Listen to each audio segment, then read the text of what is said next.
Dahil doon ay agad na nakapagpasya ang prinsesa na bumalik sila ng kapital, na kung saan susubukan sana siyang pigilan ni Ines, ngunit sinabi ni Lin sa kanya na alam na niyang napag-utusan lamang siya ng kanyang kapatid. Hindi man niya ito narinig mula kay Rain mismo, ngunit alam niya kung paano mag-isip ang kanyang kapatid, subalit hindi niya matatanggap na malaman na nasa panganib ang buong kaharian, habang siya ay tumatakas na lamang. Dagdag pa ni Lin na tignan niya na lamang ang nangyari sa mga demon folk matapos nilang mawalan ng mga tahanan, na kung saan maaaring humantong ang kanilang mga kapalaran katulad sa kanila, kung wala siyang gagawin upang ipagtanggol ang kanilang kaharian. Sa huli ay pumayag rin si Ines na bumalik sila sa kapital, ngunit nais niyang mangako si Lin na hindi ito aalis sa kanyang tabi, na kung saan nangako naman ang prinsesa. Habang si Rolo ay sasama rin sa kanila at nais bumawi dahil sa ginawa niyang insidente, napansin naman ni Lin na nakatingin sa malayo ang kanyang sensei, marahil sobra itong nasasaktan sa kalagayan ng bata. Ngunit sa totoo lang, iniisip lang ni Nora ang kanyang panghihinayang dahil hindi niya natikman kung ano ang lasa ng pinatay niyang Froggy. Habang pabalik sila ng kapital, nagsimulang kabahan si Lin kung ano ang kanilang kahihinatnan kapag nakarating sila roon, ngunit pinakalma niya ang kanyang sarili dahil nasa tabi naman niya ang kanyang sensei. Gayunpaman, hindi dapat siya umasa sa kanyang sensei at gawin ang kanyang responsibilidad bilang prinsesa ng kaharian, kaya't nangangako siyang gagawin niya ang lahat upang lumaban, kahit maging kabayaran pa ang kanyang buhay. Samantala, bagamat ang kapital ay lubhang nasira, nakatanggap ng magandang balita si Rain na nagawa nilang maitaboy pansamantala ang mga halimaw, sa tulong ng 6 na soberano. Subalit ang problema ngayon ay hindi nila alam kung saan magmumula ang susunod na pag-atake, kung magmumula ba sa hilaga, sa timog, o baka magmula pa ito sa itaas. Kaya habang nakatingin si Rain sa kalangitan, napansin niya na tila may kakaibang lumilipad dito na mataas pa sa mga ulap. Dahil nais niyang malaman kung ano ang bagay na ito, ginamit niya ang kanyang uncover spell upang ibunyag ang kakaibang bagay na lumilipad sa ibabaw ng kanilang kaharian. Subalit sa kanyang pagkabigla, natuklasan niya na isa pala itong malaking dragon, na kung saan hindi ito pangkaraniwang dragon kundi ang tinatawag na Dragon of Calamity. Habang sila ay pabalik na ng kapital, naalala ni Nora ang kwento ng isang adventurer na nakatanggap ng pamagat na Dragon Slayer, matapos nitong paslangin ang isang masamang dragon. Labis na humanga rito si Nora at nais niya ring maging isang Dragon Slayer, ngunit pinaalalahanan siya ng kanyang ama na hindi madaling gawain ang pagpaslang ng isang dragon. Dahil ang ilang dragon ay nabuhay na ng libu-libong taon at ang mga ito ay sobrang lakas, na may kakayahan na wasakin ang mga bundok at sirain ang buong kontinente nang ito lamang mag-isa. Subalit biglang nagising si Nor sa panaginip na iyon dahil naramdaman niya ang isang halimaw sa malapit. Nang tignan din ito ni Lin ay ikinagulat niya nang makita ang isang Calamity Dragon, na lumilipad sa ibabaw ng lungsod. Nagsimula ng mangamba ang mga tao habang si Rain ay hindi naman makapaniwala, dahil mas pinili ng imperyo na gisingin ang dapat nasa hibernation pang Calamity Dragon, sa kadahilanang hindi nila nakuha ang karapatan sa kanilang dungeon. Nang nagsimula ng kumilos ang Calamity Dragon ay agad nang ipinag-utos na ilikas ang lahat ng tao palabas ng lungsod, ngunit ang archer na soberano ay naramdaman ang bakas ng mga mana para harangan ang mga daan ng paglikas, na kung saan ginawa ito upang panatilihing abala ang bawat soberano at hindi nila magawang harapin ng sama-sama ang dragon. Samantala, habang nangangamba si Ines dahil sa banta ng pagkawasak ng buong lungsod dahil sa Calamity Dragon, si Lin naman ay hindi maiwasang mag-alala sa kanyang amang hari. Ngunit sinabi ni Nor na hindi pa huli ang lahat dahil kaya niyang makapunta ngayon sa lungsod ng mabilis. Sinabi ni Nor na pwede nilang gamitin ang parehong taktika na ginamit nila laban sa Emperor Goblin, na kung saan hiniling niya kay Lin na tamaan siya ng kanyang pinakamalakas na wind blast, upang mabilis siyang makapunta sa lungsod at matulungan ng hari. Kahit nag-aalangan na gamitin ulit ang kanyang kapangyarihan sa isang tao, nagpasya si Lin na magtiwala sa kanyang sensei at itigil na ang pag-aatubili. Kinumbinsi naman ni Gilbert ang hari na dapat na rin itong lumikas, ngunit sinabi ng hari na tumulong na lamang siya na ilikas ang mga mamamayan dahil mayroon pa itong sariling tungkulin na dapat gampanan. Naalala ng hari ang banta ng emperador na dudurugin niya ang kanilang kaharian, kung hindi nito makukuha ang karapatan sa kanilang dungeon. Sinabi pa ng emperador na kaya niyang makontrol ang buong mundo kung mapapasakamay niya ang ganitong yaman, ngunit sinabi ng hari na mas mabuti nang huwag pakialaman ang mga kapangyarihang hindi kayang kontrolin ng isang tao. Subalit tila minaliit ng hari ang banta ng emperador, dahil wala itong pakialam kung anumang mangyari basta't mapasakamay lamang nito ang kanilang dungeon. Gayunpaman, ang tanging iniisip niya na lamang ngayon ay mailigtas niya ang kanyang mga mamamayan at ang kanyang anak na si Lin, habang sisiguraduhin niyang makukuha niya ang isang mata ng dragon bago siya mamatay. Samantala, ginamit ni Ines ang kanyang Divine Shield upang lumikha ng isang cylinder at inutusan niya si Nor na tumayo sa harap nito. Pagkatapos ay ginamit naman ni Lin ang lahat ng alam niyang magic shield upang siguraduhin kay Nor lamang nakafocus ang kanyang wind magic. Kaya habang nagtatanong si Nor kung ligtas ba ito, humingi ng paumanhin sa kanya si Lin at pinakawalan nito ang pinakamalakas niyang wind blast at biglang tumalsik si Nor patungo sa capital. Nang harapin na ng hari ang Calamity Dragon ay nagsimula na itong mag-ipon ng enerhiya para sa isang atake na kayang wasakin ang buong kontinente. Alam ng hari na walang paraan upang siya ay makaligtas rito, ngunit kinuha niya ang kanyang blast sword na tinatawag, na kinukuha ang lahat ng mana ng gumagamit para sa isang makapangyarihang atake, kapalit ng sariling buhay nito. Subalit bago pa man magamit ito ng hari ay biglang lumitaw si Nor at pinari ang mukha ng dragon, dahilan upang ang atake nito ay mapunta sa kalangitan. Kaya habang hindi makapaniwala ang lahat sa kanilang nakita, bumagsak ang dragon sa lupa at nagtataka ito kung anong nangyari. Nang makita ng dragon si Nor ay naisip nito na marahil ito ang may kagagawan, kaya't umatake ang dragon gamit ang kanyang buntot, ngunit pinari ulit ito ni Nor, dahilan upang ang dragon ay mawala sa balanse at muling bumagsak. Naalala naman ni Nor na muntik na siyang mamatay kanina, dahil sa napakalakas na atake na pinakawalan ni Lin. Buti na lang ay ginamit niya ang kanyang physical enhancement upang makontrol ang kanyang pagtakbo, at magawang makatalon sa pader ng kaharian. Ngunit dahil hindi niya kayang pigilan ang kanyang bilis at malamang nasasalpok siya sa halimaw, wala siyang nagawa kundi hampasin ang walang kamalay-malay na dragon upang mapigilan niya ang kanyang sarili. Kaya kahit gaano pa man kalaki ang kayang gawing pinsala ng dragon, ay mas natatakot si Nor sa lakas ng impact na ginawa ng atake ni Lin sa kanya kanina. Nang muling nakatayo ang Calamity Dragon ay nakarating naman na si Lin sa loob ng kaharian, ngunit bigla na lamang may umatake sa kanila. Habang agad na ginamit ni Ines ang kanyang kalasag upang hindi sila tamaan ng pag-atake kanina, lumalabas na nagmula pala ang mga ito sa mga Goblin Emperor. Nang sumugod na ang mga ito sa kanila ay ginamit ni Rollo ang kanyang kapangyarihan upang pahintuin ang mga Goblin. Ginamit naman ni Lin ang kanyang Ice Magic upang gawing yelo ang mga ito, habang si Ines ay nilabas ang kanyang Divine Sword at pinaslang ang mga halimaw sa isang atake lamang. Samantala, habang naiinis na ang dragon dahil kahit anong gawing pisikal na atake nito ay sinasangga lamang ng bida, doon na nakapagpas siyang lumipad ang halimaw at muling nag-ipon ng enerhiya para sa isang malakas na atake. Subalit nang pakawalan na ito ng dragon ay muli na naman pinari ito ni Nor patungo sa kalangitan, na kung saan hindi na naman makapaniwala ang ilan lalo na ang dragon. Ngayon ay hindi lamang naiinis kundi lalo pang nagalit ang dragon dahil tila hindi tinuturing ito ni Nor bilang isang seryosong banta, kung saan ito ay isang napakalaking dagok sa ego ng isang napakalakas at mapagmataas na nilalang.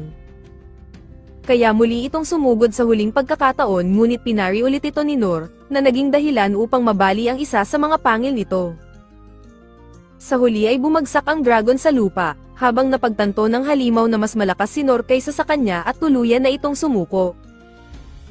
Habang ang lahat ng nakakita nito ay hindi talaga makapaniwala, si Nor naman ay naalala ang kwento sa kanyang libro, na kapag nakapatay ng isang dragon ay ginagamit ang materyal mula rito upang magdala ng yaman at kasaganahan sa buong lupain.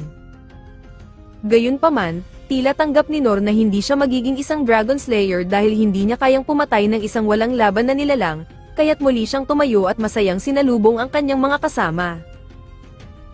Agad na pinasalamatan ni Nor si Rollo sa ginawa nitong pagliligtas sa kanyang buhay, na kung saan iniisip ni Nor na kinontrol ni Rollo ang isip ng Calamity Dragon kaya ito sumuko. Itinanggi naman ito ni Rollo at sinabing wala siyang kinalaman sa nangyari, ngunit naisip ni Nor na marahil natatakot lamang si Rollo na malaman ng mga tao ang kanyang kapangyarihan, kaya nito itinatanggi. Kaya ngumiti na lamang si Nor at humiling kay Rollo na utusan niya ang dragon na bumalik na lamang ito sa kanyang pinanggalingan, na kung saan alam niyang hindi ito ang nararapat, ngunit ayaw niyang pumatay ng isang nilalang na ayaw ng lumaban. Agad din namang sumang-ayon si Lin sa nais ng kanyang sensei, habang pumayag din si Rolo kahit medyo nag-aalangan kung susunod ba sa kanya ang isang napakalakas na nilalang. Nang lumapit si Rolo sa dragon at ipinaabot ang kanyang iniisip rito, tumugon ang dragon na gagawin nito ang anumang iutos ng kanyang master. Nagulat sina Ines at Lin na si Nor na ngayon ang master ng pinakamalakas na dragon, ngunit si Nor naman ay iniisip na si Rolo ang master nito at napaamo kaagad ang ganitong kalakas na nilalang.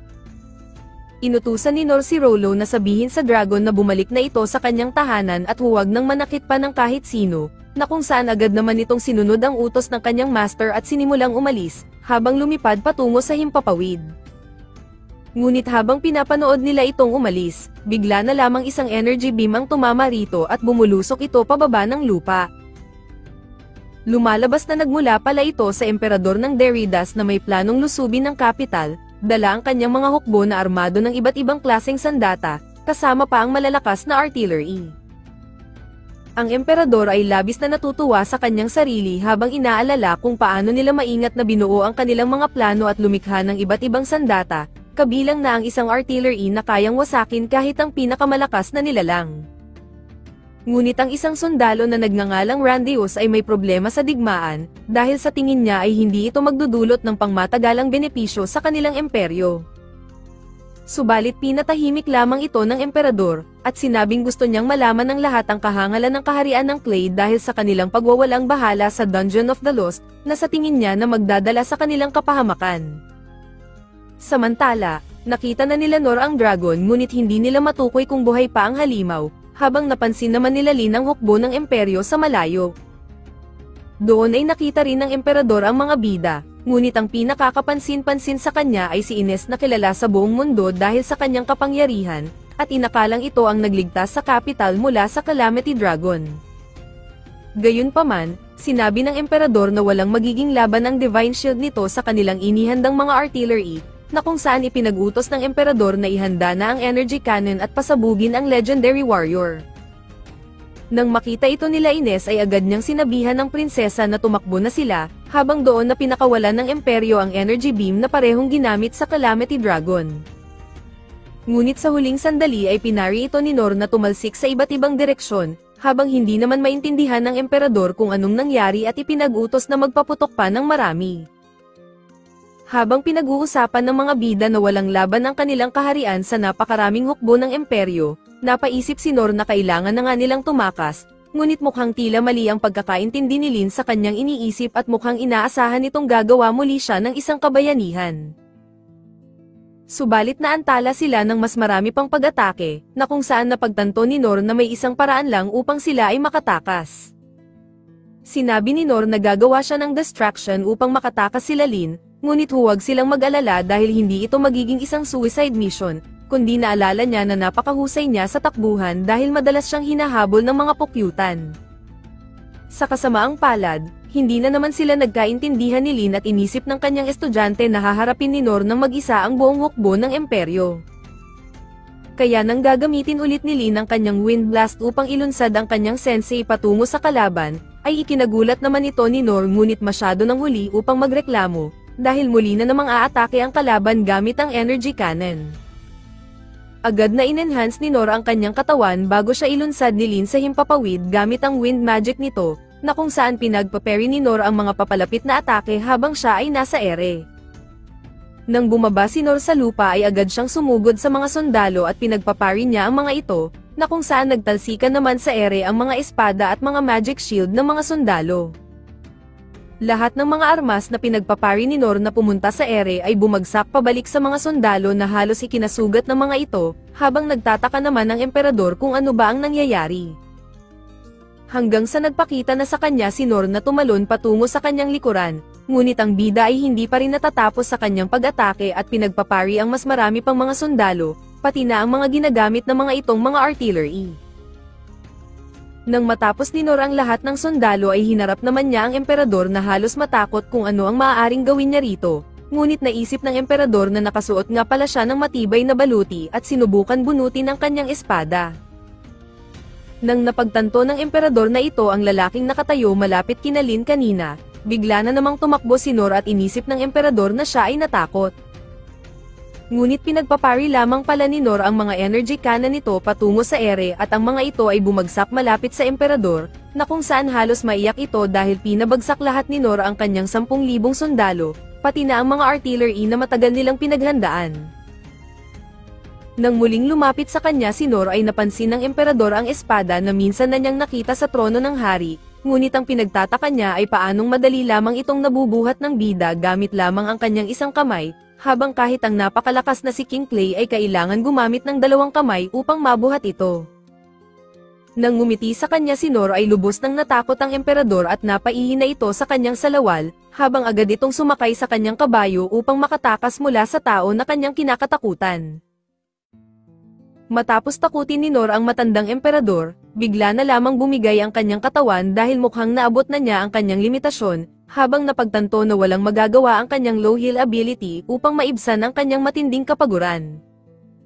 Ngunit bago pa man siya mawalan ng malay, narinig niya ang isang pamilyar na atake na bumagsak sa mga nagre-recover pang mga sundalo, na kung saan naalala niya na nagmula ito sa archer na soberano. Bigla ding nagtalsikan ang mga nakapalibot na mga sundalo sa paligid ni Nor, na kung saan dumating si Gilbert upang tumulong sa laban, habang kasama din nito ang Sword Sovereign na si Sig. Habang tila hindi nito naalala si Nor, umalis si Sig kasama si Gilbert upang linisin ang mga natitirang mga kalaban, at ginamit nito ang isang atake patungo sa mga sundalo.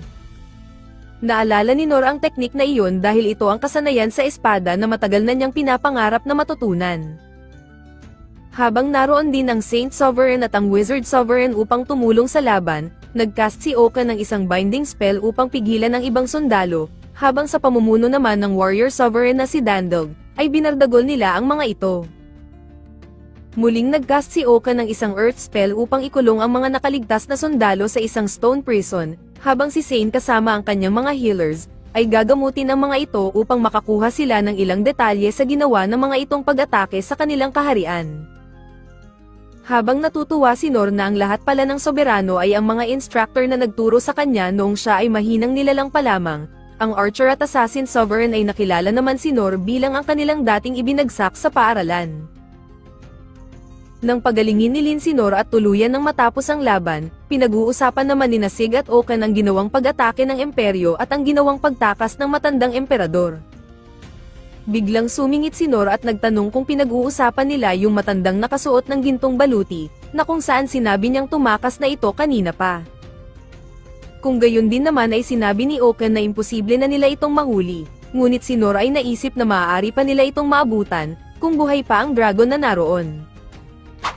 Nang puntahan nila ang kinaroroonan ng dragon, agad na pinagaling ni Sei ng halimaw habang natutuwa siya na malaki na ang pinagbago ni Nor. Ikinagulat naman ni Okan na si Nor pala ang bata na kanilang dating tinuruan, pero hindi niya maiwasang mag-alala kung ligtas bang sumakay sa isang mapanganib na nilalang. Sinabi ni Nor na wala siyang dapat ipag-alala dahil kasama nila si Rollo, ngunit tila hindi ito sigurado sa kanyang kakayahan na pasunurin ang dragon, na lalong ipinag-alala ni Okan. Sa biglaang pagkagising ng Calamity Dragon na may malakas na pag-ungol, agad na naramdaman ni Nor na sobra ang galit nito, habang si Rollo naman ay sinabing nais nitong maghiganti. Habang hindi na makapaghintay na umalis ang dragon, sinabi ni Nor na dapat nang sumakay ang mga nais sumakay sa likod nito, ngunit hindi niya inaasahan na kasama rito sina Lin at Ines. Sinabi ni Lin na kailangan nilang sumama upang maging escort ni Rollo, habang ang pagkakaunawa din niya ay sasama rin sa kanila ang bida. Alam ni Nor na dapat talaga siyang sumama dahil siya ang nakaisip ng ideyang ito, ngunit hindi niya naisip na sasakay din siya sa likod ng halimaw dahil sobra siyang natatakot sa matataas na lugar. Sinabi ni Sei na sasama rin siya dahil kailangan niyang tiyakin ang kalusugan ng dragon, habang ang Assassin Sovereign na si Kuro, ay sasama din sa kanila dahil gagamitin niya ang kanyang concealment skill upang sila'y panatilihing nakatago hanggang makarating sa kanilang target. Bigla namang dumating ang mag-amang hari at sinabi ni Rain na sasama rin siya dahil kailangan nila ng isang negotiator, habang nakiusap naman ang hari kay Nor na protektahan ang kanyang mga anak, na kung saan tiniyak naman ni Nor na ibabalik niyang ligtas ang mga ito. Nang simulan na ng mga bida ang kanilang misyon at lumipad sa himpapawid, napag-usapan ni Dandog at Sig ang malaking pagbabago ni Nor nang huli nila itong makita. Doon ay naalala na ni Sig si Nor at sinabing hindi nito kailangan ng mga guro na tulad nila upang mailabas ang tunay nitong talento, kung saan sinabi ni Dandog na para itong isang hero na mula sa isang maalamat na kwento. Sinabi pa ni Sig na dati ay iniisip niyang nasa posisyon siya upang turuan ng iba, ngunit nang makita niyang madali lamang pinataob ni Nor ang mga armas ng mga kaaway sa ere, napagtanto niyang siya dapat ang kailangan pang magsanay at muling linangin ang kanyang mga kasanayan. Samantala, habang wala pa rin silang nakikitang kahit anong senyales ng emperador, naisip ni Rain na magiging mas mahirap ito dahil baka nakabalik na ito sa kanilang imperyo, lalo na't papalapit na sila sa kanilang teritoryo. Hanggang sa makita ni Lin ang emperador na tumatawid ng tulay, ngunit papalapit na ito sa kanilang mismong imperyo. Sinabi ni Kero na ang kanyang concealment skill na itago ang kanilang presensya ay mawawalan ng bisa kapag nakapasok na sila sa loob ng imperyo, at malamang ay mapapasabak sila sa isang labanan. Nang sabihin ni Rain na wala na silang ibang pagpipilian dahil ayaw na niyang maulit pa ang ginawa nito sa kanilang tahanan, humingi ng pahintulot sa kanya si Ines na wasakin ang depensa ng imperyo, na agad namang ibinigay ni Rain ang isang permiso. Kaya ginamit ni Ines ang kanyang Divine Sword upang wasakin ang depensa at sinundan ito ng pag-atake sa loob ng imperyo, na kung saan secured na ang kanilang daan para sa kanilang escape route. Kumpiyansa si Lin na magiging maayos ang lahat dahil ang bawat isa na sakay ng dragon ay napakalakas, lalo na't kasama nila ang kanyang sensei na kalmado lamang sa likuran. Ngunit sa totoo lang ay kanina pang nawalan ng malay si Nor dahil sobra pa rin itong natatakot sa matataas na lugar. Samantala, nang makabalik na ang emperador sa imperyo, nagtataka ang kanyang mga apostol kung ano ang nangyari sa kanya. Sinisisi ng emperador ang kanyang hukbo dahil hindi naging sapat ang mga kakayahan ng mga ito upang manalo sa laban, ngunit bigla siyang natigilan nang makitang papalapit sa kanila ang Calamity Dragon. Ang pagkakaalam ng emperador ay nagawa nilang patayin ito, ngunit agad niyang napagtanto na marahil binuhay ito ni Sane.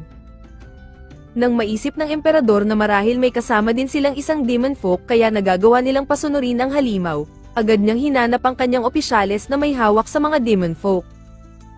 Ngunit nang matuklasan niyang umalis ito ngayon sa kanilang imperyo, doon na nagalit ang emperador at inutusan niya si Randeus na kumilos at ayusin ang sitwasyon. Nagulat naman ang mga opisyales nang ipagutos ng emperador na ihanda ang kanilang ultimate weapon, kung saan hindi ito sinang-ayunan ng mga opisyales dahil nasa testing phase pa lamang ang armas, at malaki ang posibilidad na masira ang lungsod kung gagamitin nila ito ngayon. Ngunit walang pakialam rito ang emperador at sinipa ang isang opisyal na madami pang sinasabi, habang sinabing gawin na lamang nila ang kanyang ipinag-uutos. Kaya nang ihanda na ang blaster at kumuha ng enerhiya sa buong kapital, kumpiyansa ang emperador na mapupuksan nito ang halimaw. Ngunit nang iputok na nila ito ay bigla na lamang nag-iba ang direksyon nito, at hindi makapaniwala ang emperador sa kanyang nasaksihan.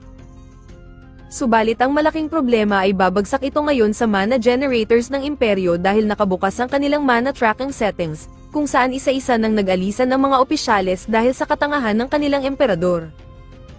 Ngayon ay wala nang nagawa ang emperador kundi panuurin na lamang ang unti-unting pagkasira ng lahat ng kanyang ipinagawa, na parang tita. Ilang sandali bago tumama sa mga bida ang malakas na atake, biglang naramdaman ni Nor ang isang papalapit na bagay sa kanila. Dahil sobrang bilis ng mga pangyayari, walang pagdadalawang isip na sumugod si Nor at pinari ang malakas na atake, ngunit dahil siya ay tumalon mula sa dragon, siya ay bumagsak ng direkta sa kastilyo ng emperador. Sa mga oras ding iyon, dahil sa mga ginawang katangahan ng emperador ay wala nang nais na sumunod rito, kaya ang naiisip na lamang na solusyon ni Randeus ay patayin ang emperador. Ngunit bago pa man mangyari ito ay biglang bumagsak si Nor mula sa itaas, na kung saan agad na inisip ni Randeus na naroon si Nor upang protektahan ng emperador. Habang walang ideya si Nor sa nangyayari, sinubukan niyang magpaliwanag ngunit binaril siya ng mga sundalo, habang binaon niya sa sahig ang ulo ng emperador upang hindi matamaan. Napagtanto ni Randeus na may kahusayan ang bida, kaya't sabay-sabay silang sumugod ngunit pinari lamang lahat sila ni Nor. Gumamit na ang kalbo ng bomba ngunit maingat na sinipa ni Nor ang emperador upang mailigtas, subalit ito ay tumusok sa pader. Naghagis pa si Randeus ng mga pampasabog ngunit mabilis na hinugot ni Nor ang emperador, habang nakiusap siya sa lahat na ikulong na lamang nila ang emperador at hayaan mamatay sa katandaan, imbis na patayin. Sinabi ni Randeus na hindi nila maaaring gawin iyon dahil ang kalaban ay nakapasok na sa imperyo, at kailangan niyang patayin agad ang emperador upang ipakita na wala na silang balak makipaglaban. Bigla naman dumating sina Zane at sinabi sa kanila na hindi kailangan patayin ang emperador dahil mas gusto nilang buhay ito upang pagbayaran ang kanyang mga kasalanan. Sinabi naman ni Rain sa mga sundalo ng Deridas na wala silang balak makipaglaban at narito lamang sila para sa kanilang emperador. Nang kausapin ni Rain ang emperador ay agad itong humingi sa kanya ng kapatawaran, na kung saan pumayag naman si Rain. Ngunit nagsimula siyang isa-isahin ang mga biktima sa ginawang pag-atake ng emperador, na kung saan maraming tao ang sugatan at mayroong 127 kumpirmadong nasawi, habang malamang na mas marami pa ang hindi pa natutukoy. Ngunit gaya nga ng sinabi ni Rain ay patatawarin nila ang emperador, kung willing itong maranasan ng parehong hirap at pagdurusa ng mga biktima niyang binanggit kanina. Gayunpaman ay tiniyak ni Zane sa emperador na kahit ilang beses pang mabali ang kanyang mga buto o masira ang kanyang mga organs, ay naroon siya upang pagalingin ang emperador. At kung mawalan man siya ng malay dahil sa sobrang sakit, ay naroon naman si Karoo upang siya ay muling gisingin. Habang muli na naman napaihi sa salawal ang emperador dahil sa takot, nilinaw ni Rain na hindi nila ito gagawin para sa kanilang kasiyahan, bagkus isa lamang itong kaparusahan sa lahat ng ginawa ng emperador sa kanilang mga mamamayan. Matapos gamutin ni Lin si Noor, ikinalungkot niya nang makita ang ginawa niyang pinsala sa imperyo ng Deridas. Ngunit sinabi ni Lin sa kanya na huwag niya itong alalahanin dahil mga mana generators lang ang mga tinamaan at walang mga taong nasaktan, hindi katulad sa nangyari sa kanilang kaharian. Nang makabalik na sina Rain, sinabi niyang tapos na ang gyera at nagkaroon sila ng isang kasunduan na magtutuon sa muling pagpapaayos ng dalawang bansa. Pinatalsik naman sa trono ang emperador at malamang ang kanyang apo ang papalit sa kanyang pwesto, ngunit dahil wala pa ito sa 8 gulang ay ang tagapangalaga muna nitong mga kabalyero ang mamumuno sa imperyo. Speaking of mga kabalyero ay dumating ang mga ito upang humingi ng paumanhin sa ginawa nila kay Noor kanina, habang kung hindi niya sila pinigilan kanina ay malamang nagkaroon ng civil war sa kanilang imperyo. Sumagot naman si Noor na ayos lang yun habang nagpasalamat din siya dahil natuklasan niyang matibay naman pala ang mga palapag ng kanilang gusali, dahil nailigtas siya ng mga ito kanina. Natawa na lamang si Randeus kay Noor habang sinabi nito sa kanya na kung kakailanganin niya ng tulong, ang kabalyero ng imperyo ay hindi magdadalawang isip na magbigay ng anumang tulong sa kanya. Ngunit dahil naiinip na ang dragon ay nagpa siya na ang mga bida na magpaalam, habang nagpakilala naman si Randeus kay Noor, bago tuluyang umalis ang mga bida. Subalit may isang pakiusap lamang si Noor kay Rollo, na kung maaari ay pakibabaan ang paglipad ng dragon dahil hanggang ngayon ay may matinding takot pa rin siya sa matataas. Nang makabalik na ang mga bida, ipinaliwanag ni Rain sa hari na malaki ang naitulong ni Noor sa mga nangyari, kaya't nararapat lamang na siya ay gantimpalaan.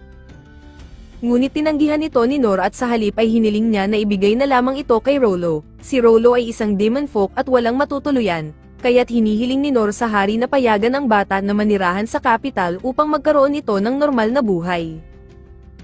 Nauunawaan naman ng hari ang kahilingan ng bida, ngunit naisip niyang maaaring magdulot ito ng tensyon sa kanilang diplomatikong relasyon sa Mitra, dahil itinuturing nitong kaaway ang mga demon folk.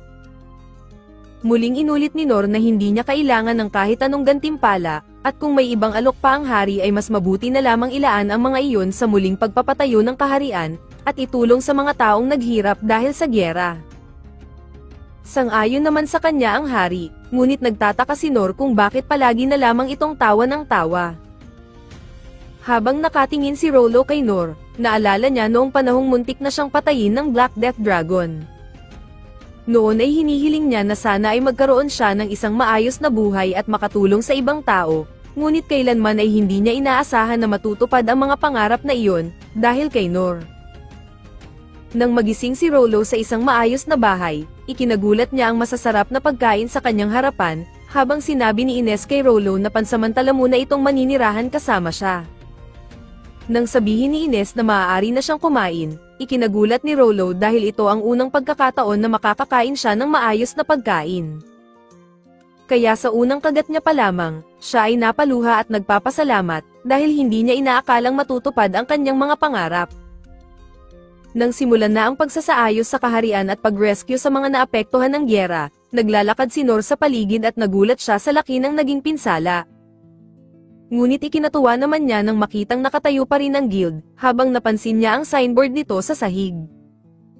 Doon ay naalala ni Nor noong panahong hindi siya natanggap bilang isang adventurer, habang hindi niya inakala na muli niyang makikita ang kanyang mga guro sa training school, matapos ang halos 15 taon. Noong unang pumunta si Nor sa Swordsman Training School, doon ay hiniling niya kay Sig na sanayin siya bilang isang swordsman, na kung saan pumayag naman ang guro basta't kayang harapin ni Nor ang matinding pagsasanay.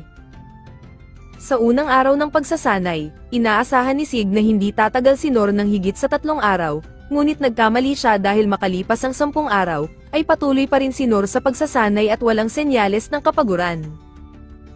Nang dumating na ang oras upang sumabak ang mga estudyante sa mas mabigat na pagsasanay, kailangan nilang i-parry ang isang wrecking ball upang makita ni Sig ang kanilang kakayahan. Habang ang isang estudyante ay sumuko at inilagan ang wrecking ball, si Nor ay matagumpay naman itong na-parry ngunit nabali ang kanyang balikat at nabitawan ang kanyang espada. Nang sabihin ni Sig na hindi dapat nila mabitawan ang kanilang espada kahit anong mangyari, ikinagulat niya nang makitang kinuha ni Nor ang espada at handa na ulit upang magsanay. Doon unang napagtanto ni Sig na may pambihirang potensyal ang bida. Isang araw ay hiniling ni Nor kay Sig kung maaari nitong ipakita sa kanya ang itsura ng isang sword skill na maaari niyang matutunan. Kaya tumungo sila sa labas at pinalipad ni Sig ang isang dosenang dahon, habang pinaghihiwa niya ang mga ito sa isang iglap. Namangha naman si Nor sa kanyang nakita, ngunit laking gulat ni Sig na nagawa palang masundan ni Nor ang galaw ng kanyang kasanayan, na kung saan naniniwala si Sig na balang araw ay malalampasan din ni Nor ang kanyang kakayahan.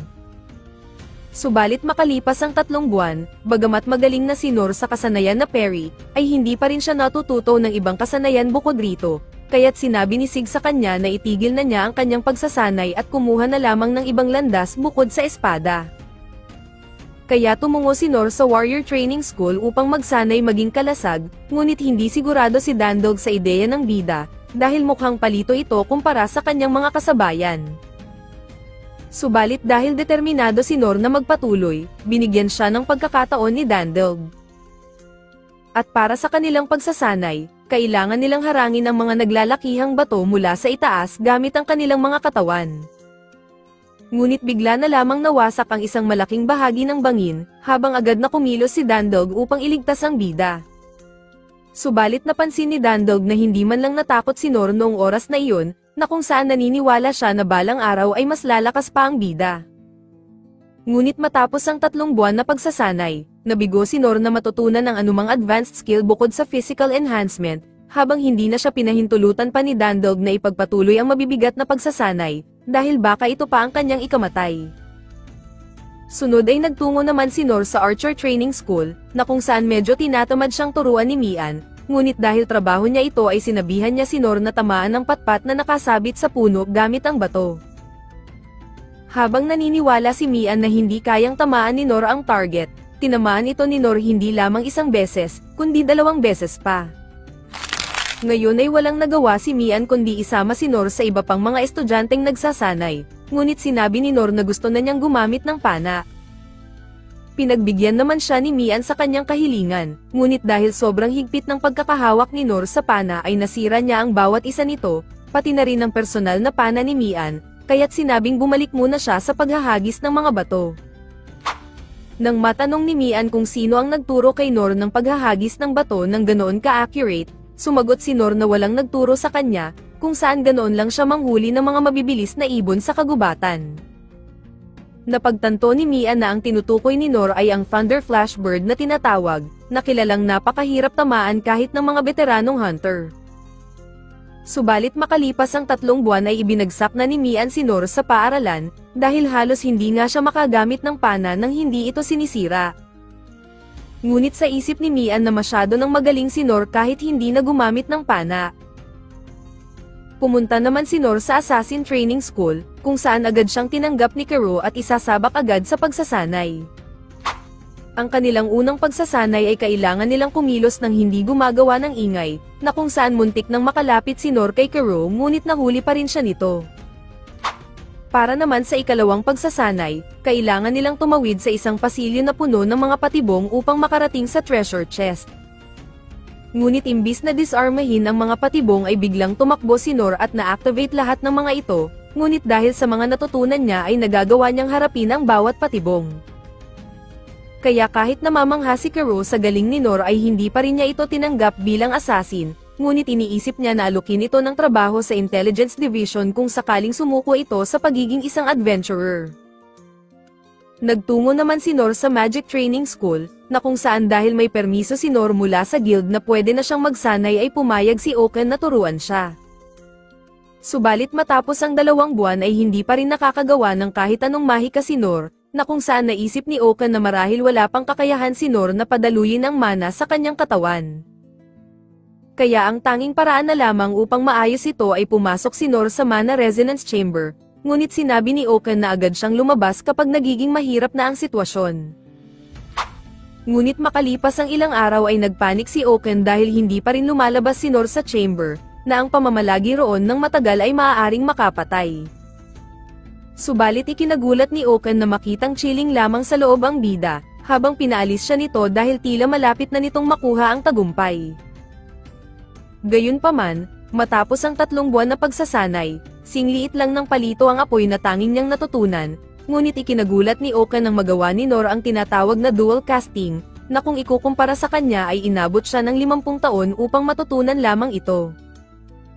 Subalit hindi ito sapat para siya ay maging isang adventurer, habang kung nagkaroon lamang si Noor ng mana mula simula pa lamang, ay naniniwala si Oaken na magiging pinakamagaling na mage ang bida sa buong mundo. Nang puntahan ni Noor ang huling training school para naman sa pagiging healer, hindi pumayag si Sain sa kahilingan ni Noor dahil hindi siya dumaan sa Rite of Blessing noong siya ay ipinanganak, ngunit sinabi ni Noor na hindi siya aalis roon hanggat hindi siya nakakapag-training. Lumipas ang ilang araw at talagang pinanindigan ni Noor ang kanyang sinabi, habang wala siyang balak umalis kahit mamatay pa siya sa lamig. Ngunit isang araw ay hindi na kinaya ni Noor at siya ay bumagsak dahil sa panghihina, buti na lamang ay naroon si Sain upang siya ay tulungan, habang pumayag na rin ito na siya ay magsanay. Gayunpaman, matapos ang 3 buwang pagsasanay, natutunan ni Noor ang mababang antas ng pagpapagaling, at hindi makapaniwala si Sain dahil imposibleng matutunan iyon nang hindi sumailalim sa Rite of Blessing noong ipinanganak. Subalit dahil hindi pa rin ito sapat upang siya ay tanggapin ng guild bilang isang adventurer, walang nagawa si Noor kundi umalis na lamang ng capital. Nang malaman ng 6 sovereigns ang pag-alis ni Noor sa capital, lahat sila ay nadismaya sa nangyari. Napagtanto nilang isang talentadong bata si Noor at kung magtutulungan silang turuan ang bida ay magiging isang kahanga-hanga itong tao paglaki, kaya't nakapagpasya silang 6 na hanapin si Noor. Nang bumalik ang kwento sa kasalukuyan, ibinalik ni Noor ang karatula ng guild sa guild master, habang tila wala itong ideya na si Noor ang nagligtas sa buong capital. Sinabi nito na may trabahong naghihintay para sa kanya at ito ang muling pagsasaayos muli sa capital, na kung saan agad naman itong tinanggap ni Noor at muling ginamit ang legendary espada bilang pandakot ng mga kalat. Habang busy rin ang iba pa sa pagsasaayos ng lungsod at pagtulong sa mga naapektuhan ng gyera, nakita ni Noor si Lin na namamahagi ng pagkain at ito ay lumapit sa kanya. Matapos siya nitong bigyan din ng tinapay at muling bumalik sa pamamahagi ng pagkain, handa na ulit magtrabaho si Noor ngayong siya ay nakakain, ngunit nakaramdam siya ng paghihinayang sa kanyang espada dahil tila dapat nasa kamay ito ng isang tunay na adventurer. Ngunit sa ngayon, ay gagamitin muna niya ito upang makatulong at protektahan ng iba mula sa panganib, habang nais pa rin niyang maglakbay balang araw, tulad ng isang adventurer mula sa libro na palaging binabasa sa kanya, ng kanyang ama at ina.